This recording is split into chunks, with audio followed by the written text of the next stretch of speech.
A new study finds that even a mild case of COVID-19 can have long-term effects. The new research published in Nature Medicine on Thursday tracked the health conditions and risk of death of over 1,000 people who caught COVID in 2020. They tracked those people for 3 years. So joining me now is the lead author of that study and clinical epidemiologist at Washington University, Dr. Ziyad Al-Aly. So thank you so much for joining us this morning. We really appreciate it. Well, thank you for having me. Delighted to be with you. Thank you. So this is by far the largest and longest study to date on long-term COVID. What did you learn in this study about long-term COVID? Sure. So this is about 5.2 million people in total, and we divided people into two large groups. People who had mild disease to start with, and people who had severe COVID-19 that needed to be hospitalized. So let's focus first on people with mild disease, because that's really represent the majority of people with COVID-19. We tracked these people for 3 years. The good news first is that we found that the risk of death and the risk of multiple health outcomes, complications from COVID, actually declined over time.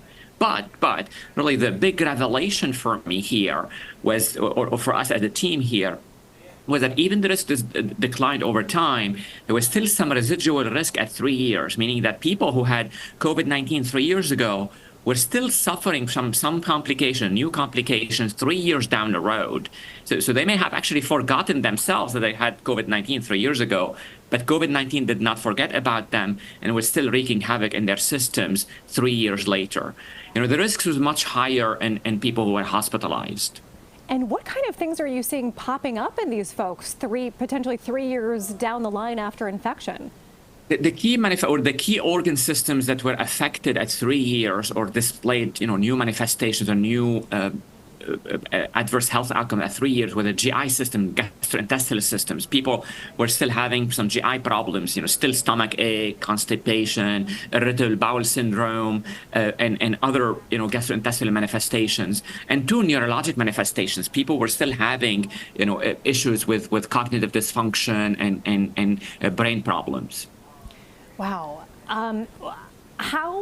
If somebody, had a COVID infection over the last few years during the height of the pandemic, how do they know sort of what to separate? You mentioned GI problems, for example. How does somebody know whether that's potentially an effect of a COVID infection or just something else that's happening in their body?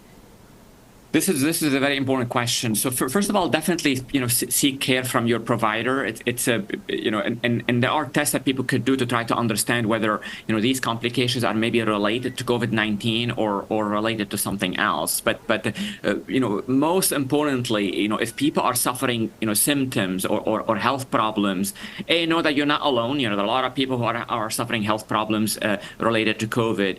2, seek care earlier than later, with your provider to try to better understand what these symptoms are, that do tests to try to, get to the bottom of this and the bottom of it and hopefully, treat it.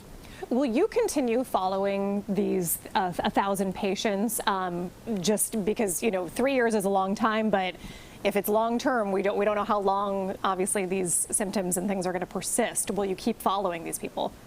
You put your finger on it. So COVID is really new, it's relatively new. It's still less than 5 years old, and we don't really know the long-term complications of COVID-19, what it will do to people 10 years down the road, 15 years down the road, 20 years down the road. And the only way to know is actually to really study it and keep really a focus on it to try to follow these patients for a longer period of time and see whether they develop any problems related to COVID-19 or not.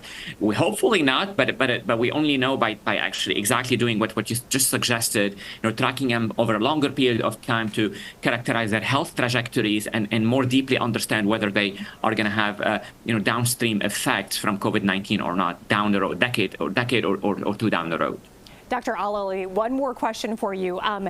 How do you want folks out there that might be sitting at home watching this interview right now, how do you want them to take what you learned in this research and apply it to their own lives?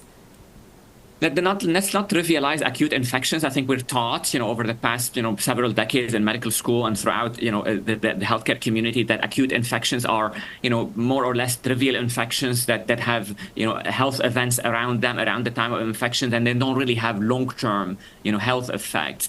I think what we're finding here is really challenges that notion that, a COVID infection can even a mild COVID infection can still have downstream health effects years, in this case, 3 years down the road.